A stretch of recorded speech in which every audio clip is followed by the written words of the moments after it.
அஸ்ஸலாமு அலைக்கும். இன்றைக்கி உளுந்த வடை எப்படி பண்ணுறதுன்னு பார்க்கலாம். 400 கிராம் உளுந்தை 2 மணி நேரமாக நல்லா ஊற வச்சுருக்கேன். ஊற வச்ச உளுந்தை நல்லா இந்த மாதிரி கட்டியாக அரைச்சி எடுத்துக்கணும்.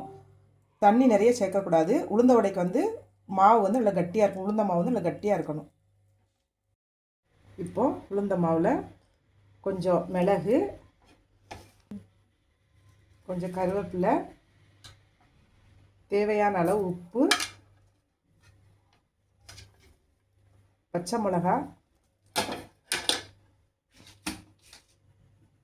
பொடிசாக நறுக்கி வச்சுருக்க வெங்காயம்,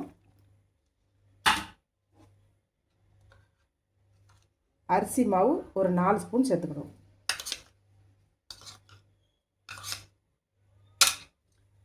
இப்போ இதெல்லாம் போட்டு நல்லா மிக்ஸ் பண்ணி விட்டுக்கிடுவோம்.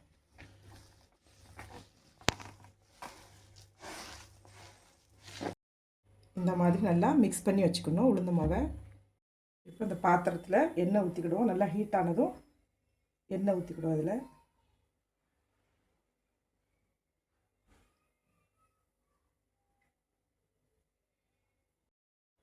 ஆயில் நல்லா ஹீட் ஆகிடுச்சு. இப்போ வடையை தட்டி போட்டுக்கலாம்.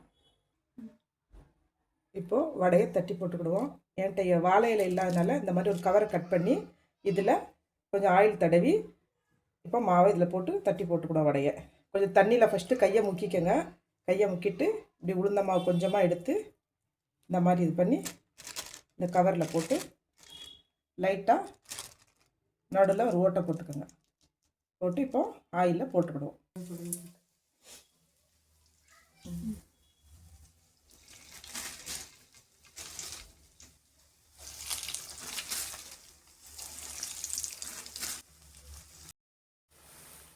இப்போ இப்படி பரட்டி விட்டுக்கிடுவோம்.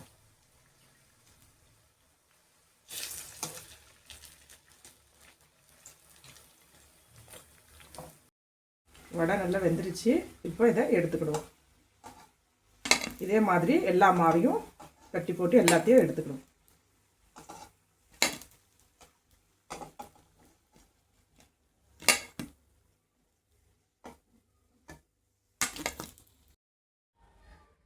நல்ல கிறிஸ்பியான உளுந்த வடை ரெடி.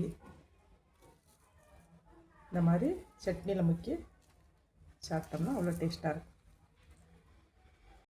இதே மாதிரி குக்கிங் வீடியோஸ் பார்க்கணுன்னா பெங்களூரு நெல்லை ருசி சேனலை சப்ஸ்கிரைப் பண்ணிக்கோங்க. இன்ஸ்டாவில் ஃபாலோ பண்ணிக்கோங்க. தேங்க்யூ.